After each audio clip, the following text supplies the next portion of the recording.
Hello. This is going to be a review on Richard Taesch's book, Music for the Blind, an Introduction to Music for the Blind Student, Part 2. The title is so long. And I did do a review on Part 1, and that will be posted at the end of the video. So with that, let's dive in and see what's in here. This is going to be, obviously it's a continuation, so everything will just continue on from where part 1 left off with. And I need to make that a little bit bigger for myself. So, phase 5A, you're jumping into key signatures. 5A is more like a review. So that's kind of good. You're reviewing key signatures, reviewing scales, and relative minor keys.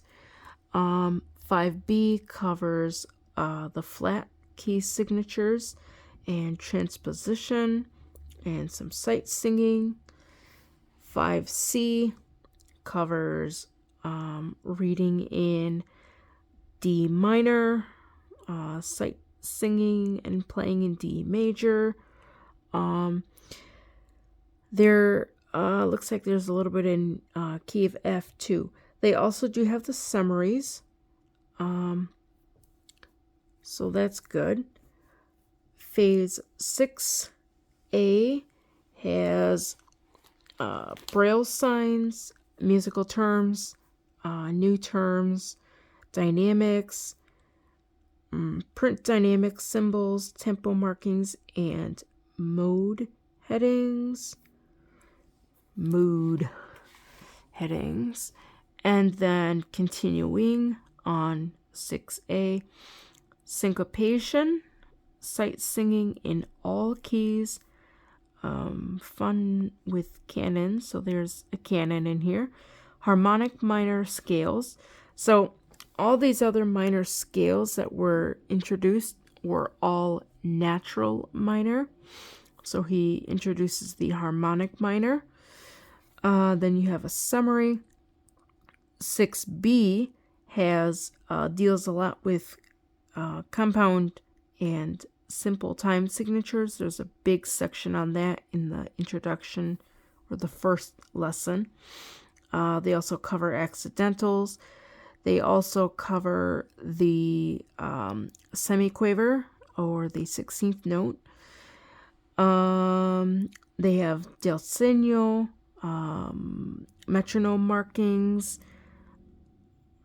Just trying to see here. It looks like they got some more scales in here. And then there's scale review, more time signatures, fingering for left hand.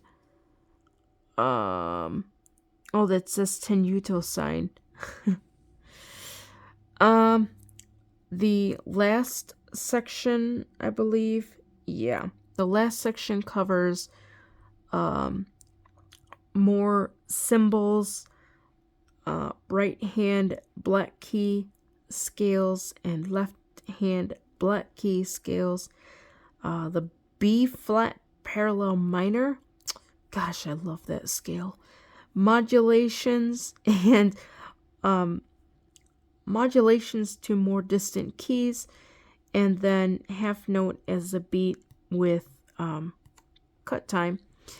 And then lastly, you have your music theory exams, which this one I think has more writing than the other ones, but can't be too sure about that. Appendix 2 has your Braille literacy, your Braille signs, and then your general music signs. So then after that, you jump straight into part 1, or part 5A, and you dive into your lessons. If I can get the page turned. There we go. And there's a bunch of reading.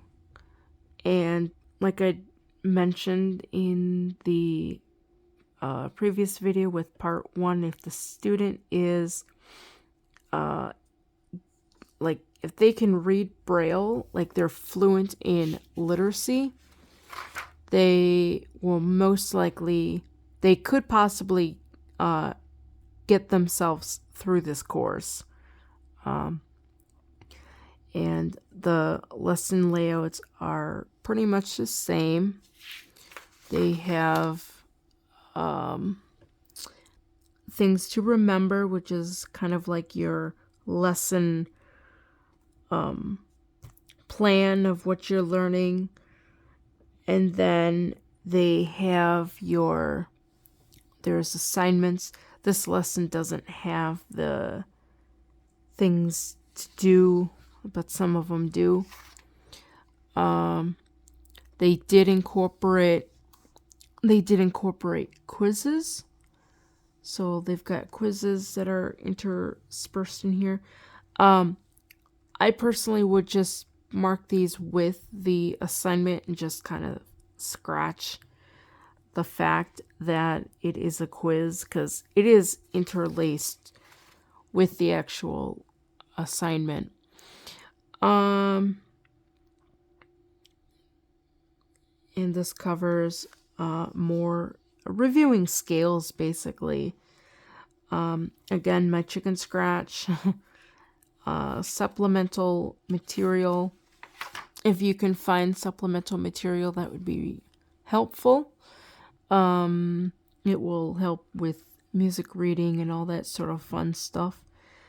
At the end of each section, at the end of each phase, there's a lesson concept stroke. This is what you should be fluent in or be able to recognize, play, sing, whatnot. Then you move on into the next lesson.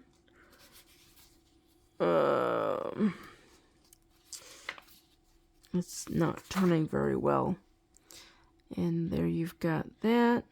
And these are where they're teaching key signatures on the clock face. That's interesting. Yeah. I never learned that. I may have to actually work through these books and actually learn something. Then there's another quiz. Again, more of my chicken scratch.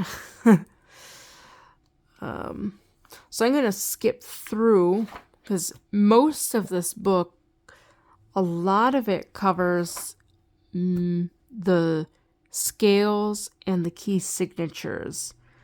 There is a section with time signatures, which I'm wondering if I could find it. Yeah, here. Here's a section. It deals with time signatures, and they have it divided up into simple and compound time. And within each group, they have duple, triple, and quadruple.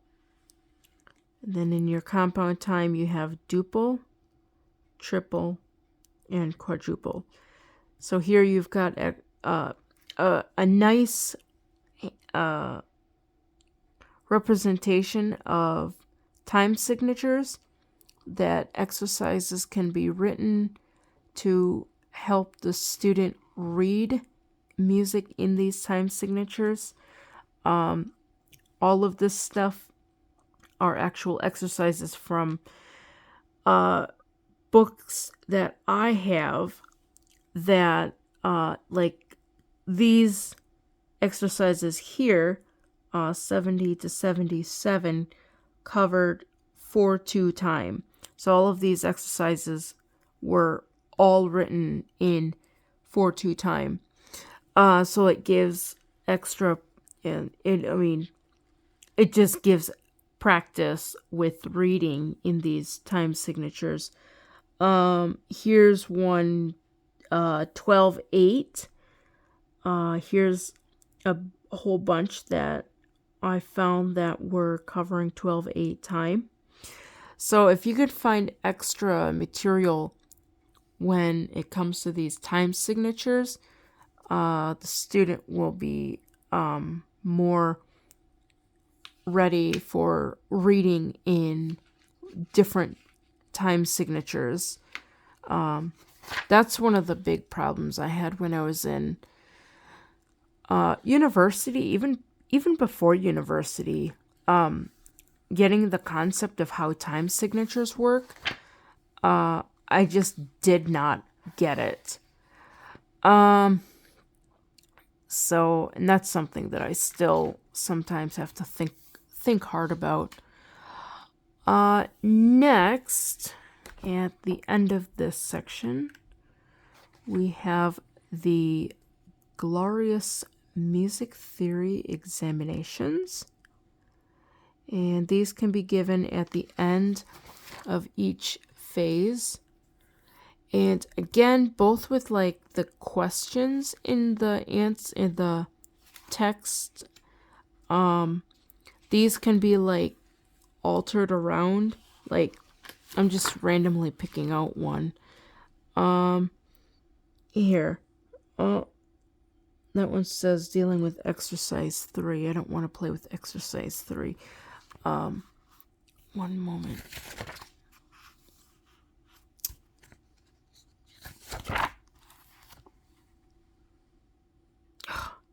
Nabbit.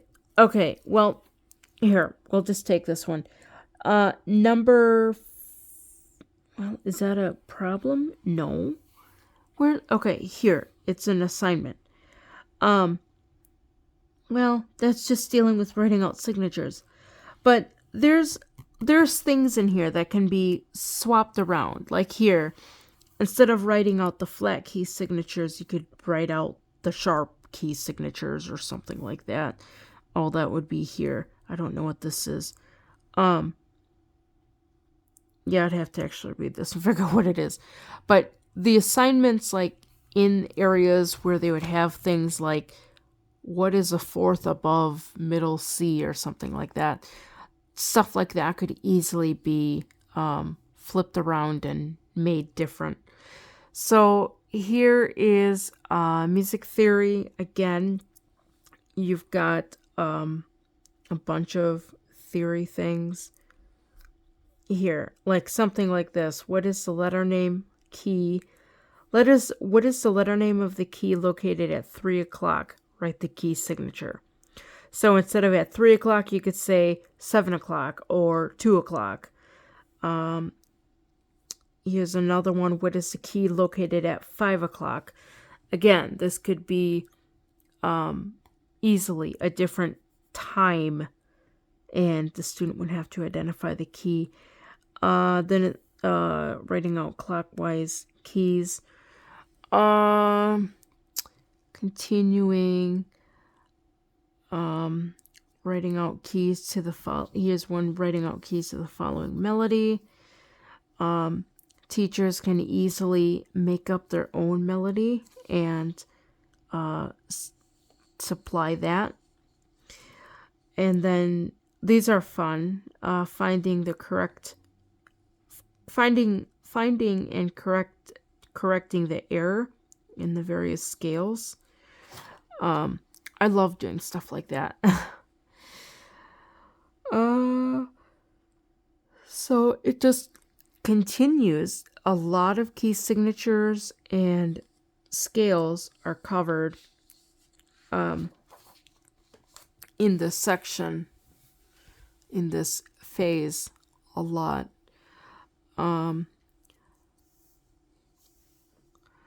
There is music that's covered, but it kind of seems like music is kind of put on the back burner. I don't know why. But yeah, there's something in Braille. So the student would have to be able to read music and be able to understand what it is to do the exercise, being able to write out. This looks like writing out not dynamics.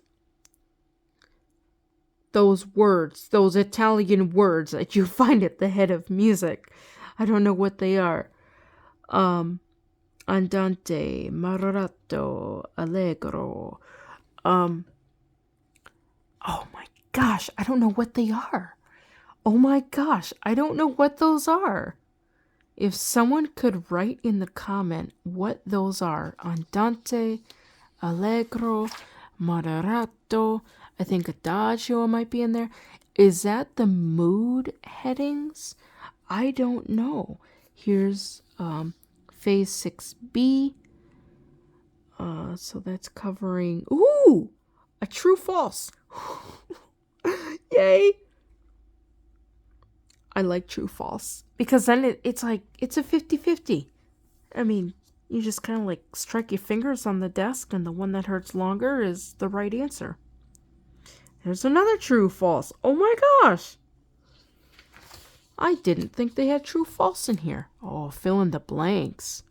You gotta love those. But yeah, this theory exam, by the time the student is done with this book, they should be well ready for first semester, even second semester sight reading.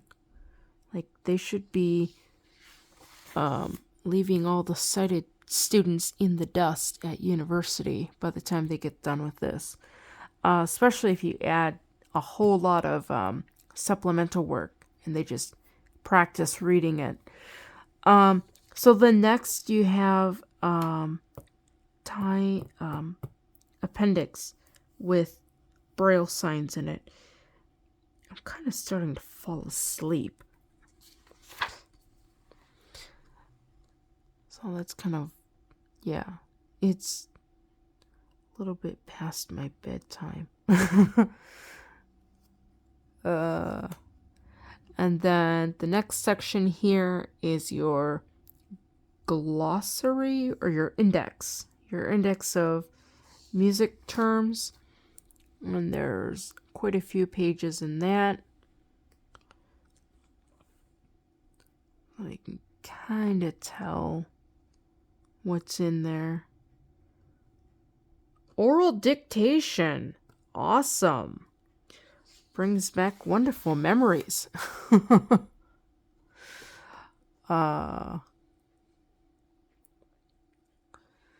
I was in university, I was really good at the harmonic stuff. And that's the end of that section. Fortunately, I wasn't very good at sight reading, nor with the solfege. Okay, so then next we have the music book, which is basically, literally, it's a music book. There's no introduction to the teacher. So this is, they give everything exercise numbers. So there's no names. And all these numbers here that I have in the parentheses that I wrote in, those are all pages in Braille. I found that there's no reference for Braille numbers, which is kind of not nice. So yeah. So you first start out, you've got a simple F major little doodad there. And then there's some duets in here. Eighth notes. And what are those things called? semi-quavers. Yeah. There's some dynamics. So they're starting to incorporate musicality in here, which is good. And I don't know if it's in this book. I gotta think. I think it's in later in here. So here's a duet. In the print music they have it in kind of like a piano format, like right hand and left hand, but they're both treble clef staves that you're reading, the G clef. But then in the Braille, they have it written out in part 1 as a section and then part 2 as a section. So they're not written together. And the same is true for this duet. So I'm gonna move on and see. There isn't too much in the sense of lower registers. Here's a section. They've got a tempo marking with 16ths or semiquavers. And I think before I called the eighth note semiquavers, and they're just quavers. And there goes my cat. More dynamics. They also do, there's some fingering in here. Let's see. Yeah, they do have some fingering. So, the first book does have, music, like fingering for piano. So that is in there. So that's the music book. Something I wanted to point out in this book, in the phase 2, they actually, I think they mention it in part 1, I should say. I keep saying phase. But in part 1, they introduce the concept of a scale. And in the back of the supplementary book of part 1, they have 4 scales in the back. They've got C, A, G, and E. And these are all written in, first you got your traditional 1-octave scale, and then they've got different forms that the scale could be written in. And these can either be played on the piano or sung. And they also could be written out by like copy work. They could write out the scale. But later, like as a student is working through the second phase or the second part of this book, after they are done with the key of E minor scale,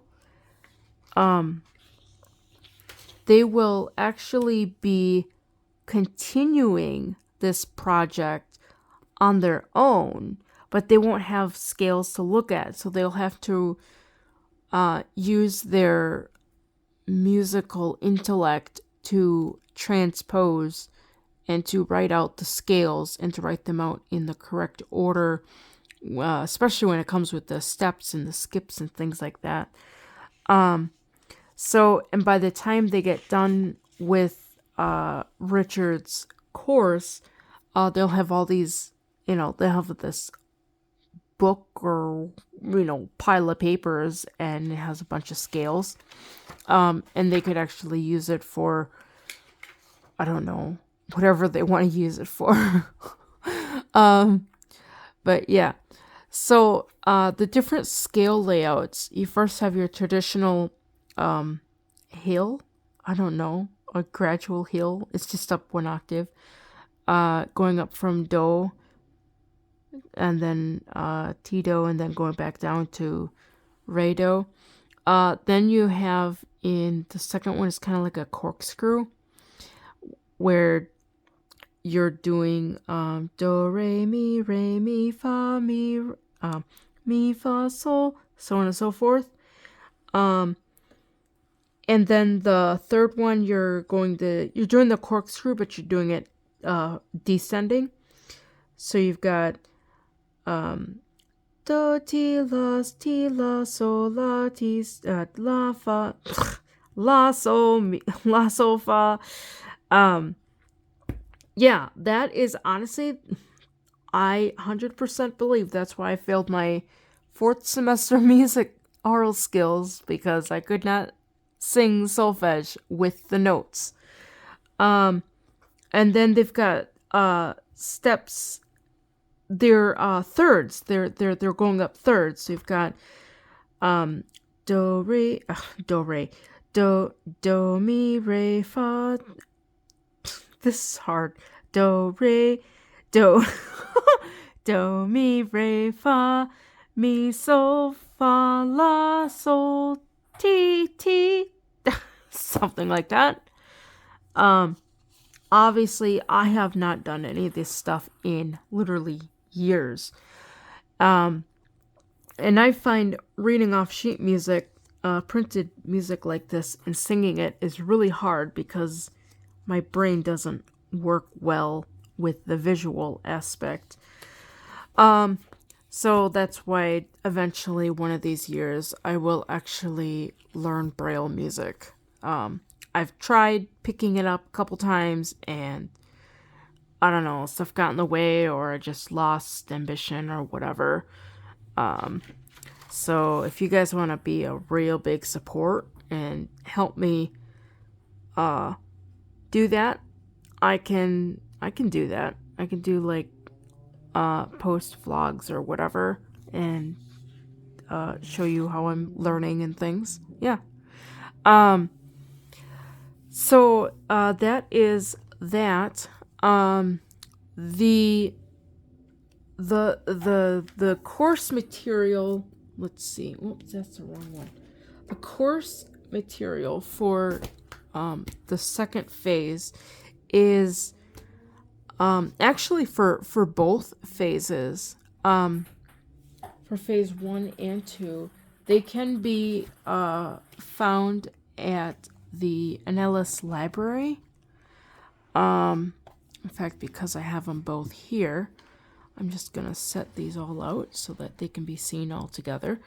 They do have them at the Annales library, so you can get the Braille and the printed or I should say edition of this, if you don't have the fundings to actually purchase it. I would say these are like really, really expensive. So just giving you a heads up in that realm. It looked like there were 2 bindings there. So borrowing them from the library is something that could be done. Or else, I don't know, you could ask your grandpa. Maybe he might be able to maybe he might be able to chip in for you to learn this. But definitely the National Library has them. Otherwise, I'm trying to think, company who, I think Dancing Dots is the people that put this out, and it looks like they have a new phone number or something like that, but that's their website.